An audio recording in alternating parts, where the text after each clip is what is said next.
राधे राधे सभी भक्तों को जय श्री कृष्णा। कैसे हैं आप सभी? आशा है राधा रानी की कृपा से आप सभी अच्छे होंगे, स्वस्थ होंगे।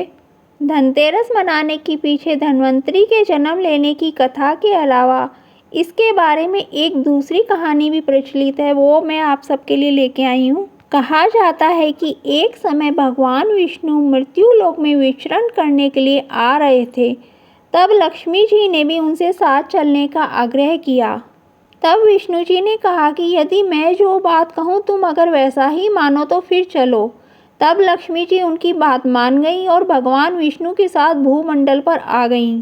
कुछ देर बाद एक जगह पर पहुंचकर भगवान विष्णु ने लक्ष्मी जी से कहा कि जब तक मैं न आऊं तुम यहाँ ठहरो। मैं दक्षिण दिशा की ओर जा रहा हूँ, तुम उधर मत आना।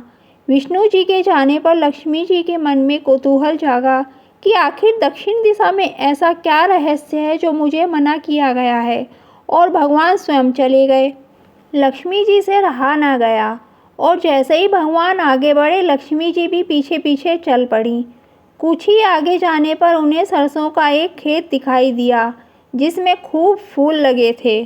सरसों की शोभा देखकर वह मंत्रमुग्ध हो गईं और फूल तोड़कर अपना श्रृंगार करने के बाद आगे बढ़ी। आगे जाने पर एक गन्ने के खेत से लक्ष्मी जी गन्ने तोड़कर रस चूसने लगीं। उसी क्षण विष्णु जी आ गए और यह देख लक्ष्मी जी पर नाराज होकर उन्हें श्राप दे दिया कि मैंने तुम्हें इधर आने को मना किया था, पर तुम न मानी और किसान की चोरी का अपराध कर बैठी। अब तुम इस अपराध के जुर्म में इस किसान की 12 वर्ष तक सेवा करो। ऐसा कहकर भगवान उन्हें छोड़कर क्षीर सागर चले गए। तब लक्ष्मी जी उस गरीब किसान के घर रहने लगीं। एक दिन लक्ष्मी जी ने उस किसान की पत्नी से कहा कि तुम स्नान कर पहले मेरी बनाई गई इस देवी लक्ष्मी का पूजन करो, फिर रसोई बनाना, तब तुम जो मांगोगी मिलेगा। किसान की पत्नी ने ऐसा ही किया। पूजा के प्रभाव और लक्ष्मी जी की कृपा से किसान का घर दूसरे ही दिन से अन्न धन रत्न स्वर्ण आदि से भर गया। लक्ष्मी जी ने किसान को धन धान्य से पूर्ण कर दिया। किसान के 12 वर्ष बड़े आनंद से कट गए। फिर 12 वर्ष के बाद लक्ष्मी जी जाने के लिए तैयार हुई।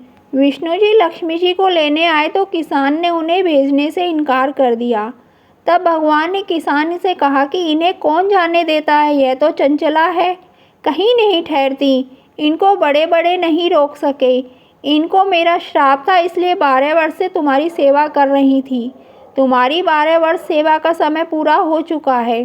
किसान हठपूर्वक बोला कि नहीं, अब मैं लक्ष्मी जी को जाने नहीं दूंगा। तब लक्ष्मी जी ने कहा कि हे किसान, तुम मुझे रोकना चाहते हो तो जो मैं कहूँ वैसा करो। कल त्रयोदशी है, तुम कल घर को लीप पोत कर स्वच्छ करना। रात्रि में घी का दीपक जलाकर रखना और सायंकाल मेरा पूजन करना और एक तांबे के कलश में रुपये भरकर मेरे लिए रखना। मैं उस कलश में निवास करूंगी, किंतु पूजा के समय मैं तुम्हें दिखाई नहीं दूंगी। इस एक दिन की पूजा से वर्ष भर मैं तुम्हारे घर से नहीं जाऊंगी। यह कहकर वह दीपकों के प्रकाश के साथ 10 दिशाओं में फैल गईं। अगले दिन किसान ने लक्ष्मी जी के कथनानुसार पूजन किया। उसका घर धन धान्य से पूर्ण हो गया। इसी वजह से हर वर्ष त्रयोदशी के दिन लक्ष्मी जी की पूजा होने लगी। अगर आपको मेरे द्वारा सुनाई हुई कहानी पसंद आई हो तो लाइक करें, शेयर करें और कमेंट्स करके बताएं कि कैसी लगी। चैनल पर नए हो तो चैनल को सब्सक्राइब कर लें। जय श्री राधे कृष्णा।